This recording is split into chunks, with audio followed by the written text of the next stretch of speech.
ચોખાના લોટની પાપડી, સારેવડા કે પછી ખીચા પાપડ, નામ તમે ગમે તે કહો, પણ સ્વાદ એવો કે બાળકોથી લઈ મોટા સુધી દરેકને ભાવે. તો આજે હું તમારી સાથે આખા વર્ષ માટે સ્ટોર કરી શકાય એવી ચોખાની પાપડીની રેસીપી શેર કરવાની છું. પરફેક્ટ માપની સાથે તમે પહેલી વાર બનાવતા હશો તો પણ તમારી પાપડી એકદમ સરસ બનીને તૈયાર થશે. હલો ફ્રેન્ડ્સ, હું છું હેતલ. તમારા બધાનું કિચન ક્રાફ્ટમાં હાર્દિક સ્વાગત છે. તો ચલો આજની મજેદાર રેસીપી બનાવવાનું શરૂ કરીએ.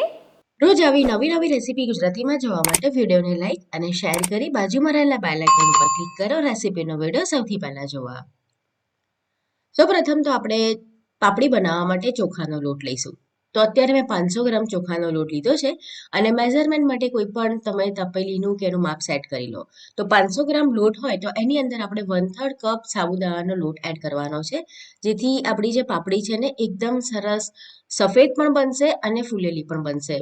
તો 500 ગ્રામમાં 1/3 કપ એડ કરીશું. તો અત્યારે મેં જે તપેલી લીધી છે એનું જે લેવલ છે આખું એકદમ સરસ થઈ ગયું છે. તો આના જ માપથી આપણે પાણી લઈશું.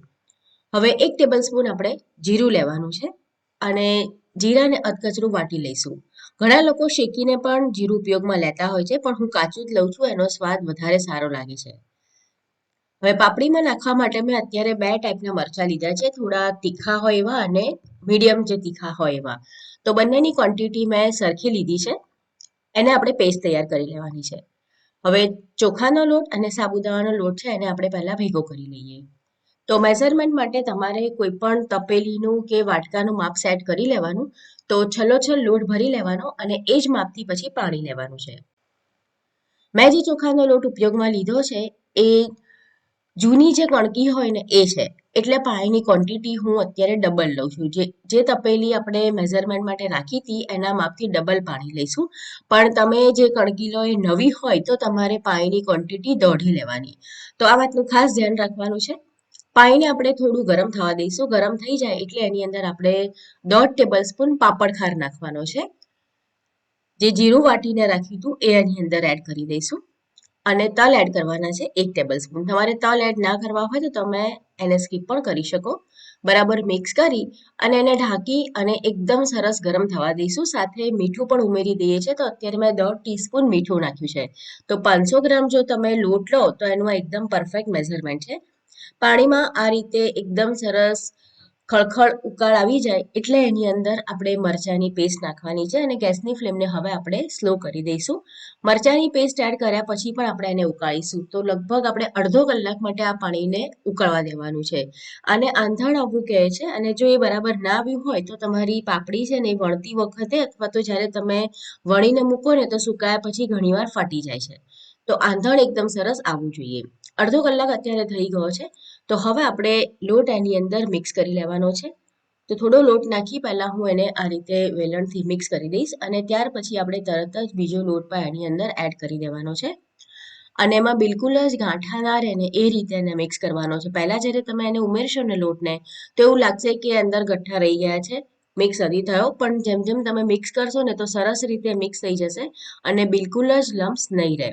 તો 2 થી 3 મિનિટ સુધી આપણે એને આ રીતે મિક્સ કરવાનો છે. તો લોટ સરસ મિક્સ થઈ ગયો છે. હવે આપણે એને ઢાંકી અને રહેવા દઈશું.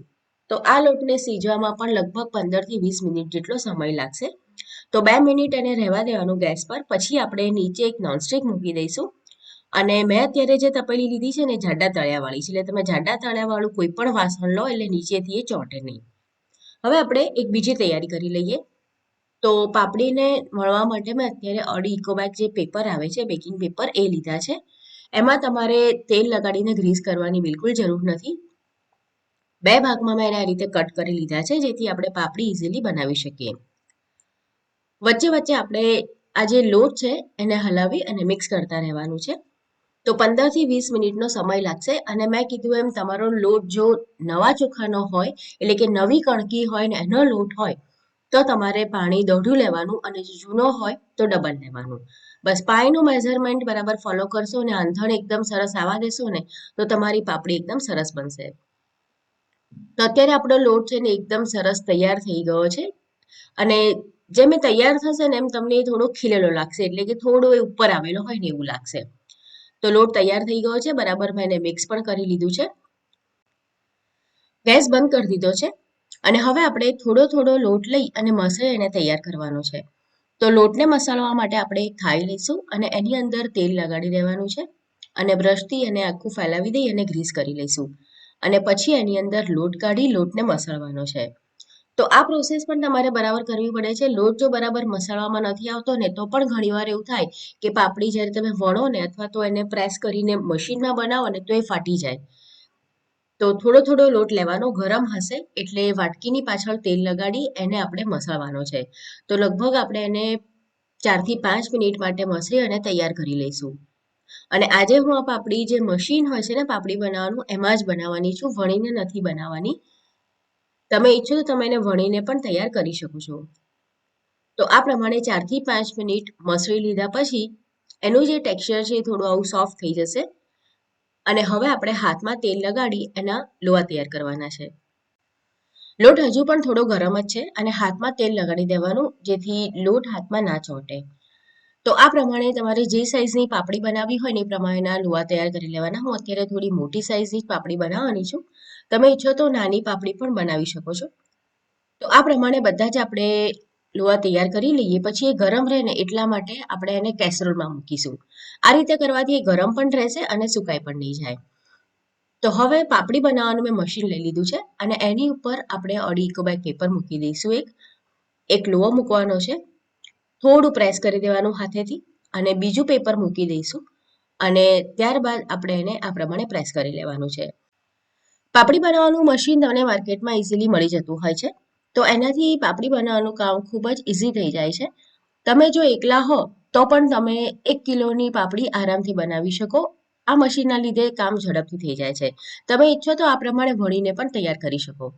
હવે જે પેપર ઉપર પાપડી છે એને આ રીતે આપણે ઉલટો કરી દઈશું અને ઇઝીલી એ બહાર આવી જશે. તો અત્યારે મેં પાપડી સુકાવવા માટે પ્લાસ્ટિક ઉપયોગમાં લીધું છે અને પાપડીને તમારે તડકામાં સુકવવાની છે. ઘરમાં છાંયડામાં સુકવવામાં આવે ને તો ઘણીવાર એ ફાટી જતી હોય છે. તો મેં એને 1 દિવસ તડકામાં મૂકી હતી ને એક જ દિવસમાં એકદમ સરસ થઈ ગઈ છે. બીજા દિવસે મેં એને ફક્ત 1 કલાક માટે તડકામાં રાખી હતી. તો આ પાપડીને આખું વરસ આપણે સ્ટોર કરી શકીએ છીએ. હું તમને તળીને બતાવું. તો તેલ બરાબર ગરમ થઈ જાય એટલે તમે પાપડી નાખશો તો આ પ્રમાણે જેટલી સાઈઝ હશે એનાથી દોઢી સાઈઝમાં એ ફૂલીને તૈયાર થશે. અને તમે ઈચ્છો તો તમે એને શેકીને પણ ખાઈ શકો છો. તો આ પ્રમાણે ચોખાની પાપડી જો તમારે બનાવવી હોય તો એકવાર રેસીપી ચોક્કસથી ટ્રાય કરો.